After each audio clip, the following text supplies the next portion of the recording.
There have been a flurry of new starships introduced in the recent years, but none of them quite like the Sagan class cruiser.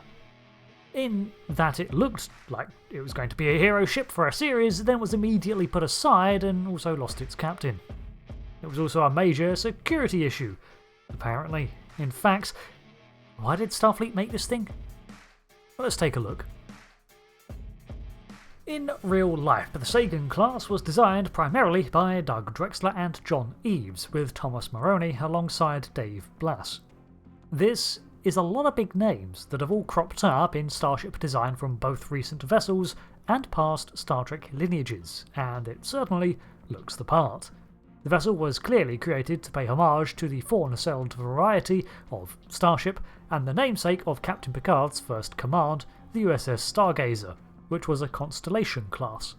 Internally, we have more Trek veterans working on the design, with Sean Hargraves, Michael Okuda and Jeffrey Mandel all working on creating the look.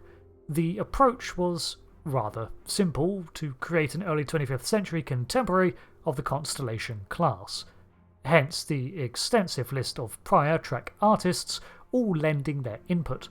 This led the design to feature accurate additions, such as RCS thruster placement, transporter beam emitters, and all sorts of technical parts that had a reason to exist beyond detailing.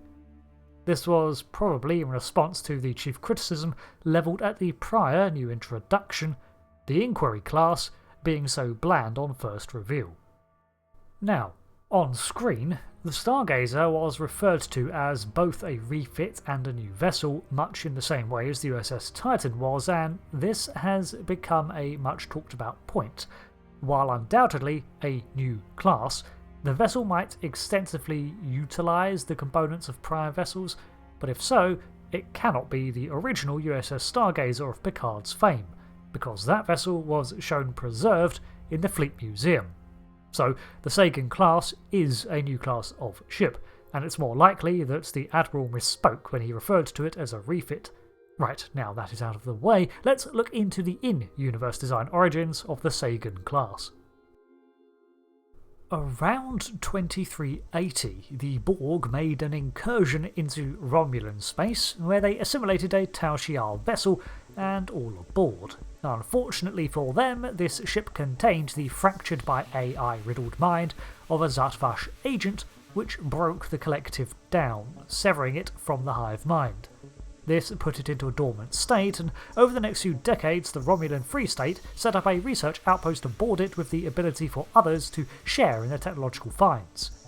On top of this first-hand look into Borg technology, Voyager had brought back extensive records, not to mention all the debris Starfleet would have recovered from Sector 001 and Wolf 359. The main computer was incredibly adaptive and quite free-thinking for a Starfleet computer, thanks to the hybrid bioneural gel packs with upgraded isolinear circuitry built around it. This, in essence, takes a grisly sort of inspiration from the Borg too, as it married biology with technology, following on from the developments made in vessels like the Intrepid class. Of course, although this was to be such a cutting-edge vessel, it needed to remain true to Starfleet's spirit, and since their last vessel had been an all-out battle cruiser, still not referred to as one though, the Sagan was also a statement.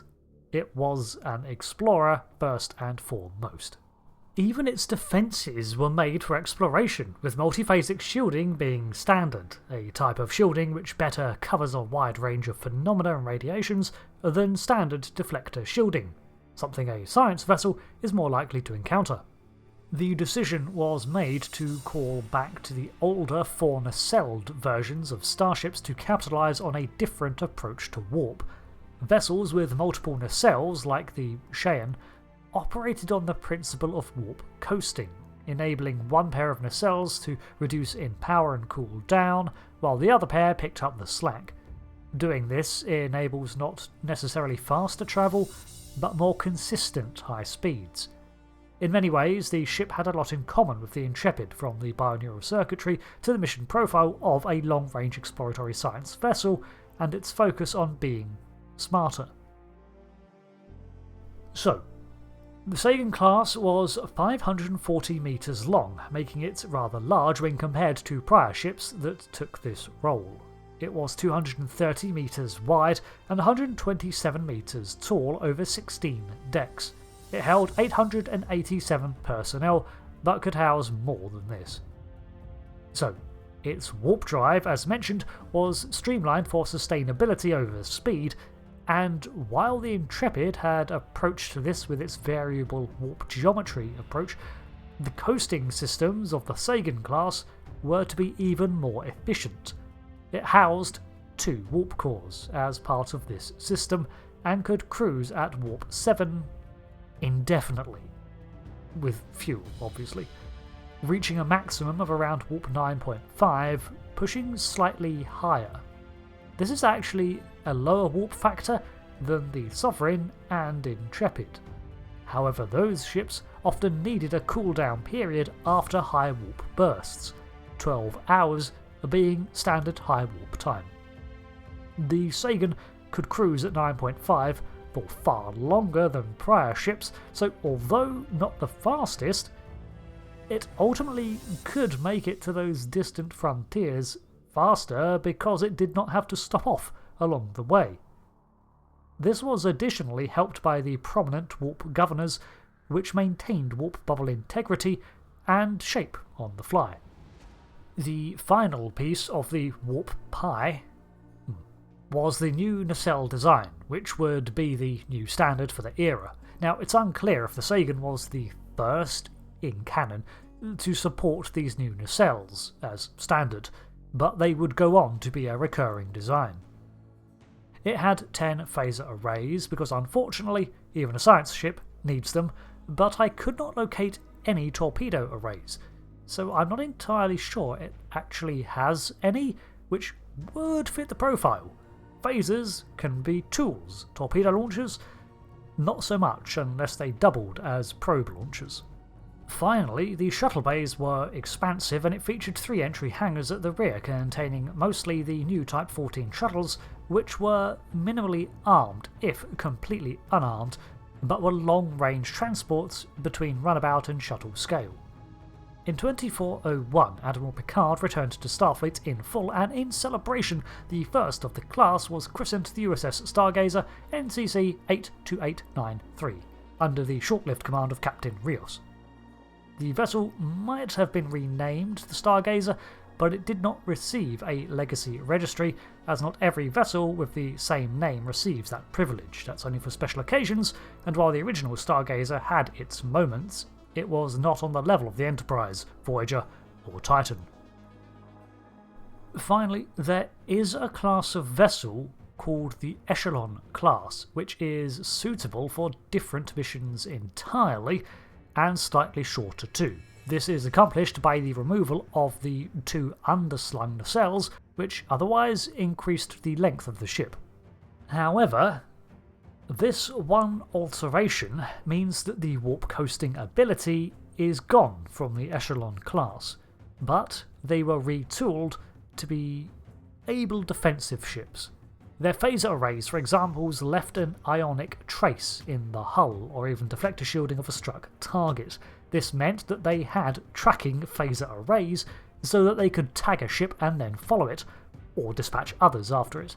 Such ships were often assigned to patrol space around critical areas of the Federation territory, and a far cry from the Sagan class's purpose, despite being the same frames, just altered. It's also unknown if they had all the upgrades present in the Sagan class, but it's likely the two were developed in tandem for the differing roles. So, overall, the Sagan class was an experiment into a new frontier of starship design, run in parallel with the 6th generation technology fleet modernization program that saw the Reliant, Sutherland and Gagarin classes come along. Of course, the future of such extensive Borg technology within the vessel proved to be a major exploit, but only against the Borg. However, the rest of the fleet did not seem to fare much better in this regard, so perhaps it's just not a good idea to network all your ships together. The Sagan class is minimally armed, but with most of its smarter systems geared towards exploration, which works for the name of the class. I suspect this is why there was a separate version built and given a different name, the Echelon. The Sagan class remains in service, but its future is unknown considering the major fleet rework Starfleet may have to undertake in the face of its push to create a more autonomous and networked fleet. With some more security measures and some adaptation, the Sagan would likely continue to operate in the role it was intended for, a great complementary craft for things like the Constitution 3 and Pathfinder. Thanks for watching this breakdown on the Sagan class. I've been Rick so long, and see you laters.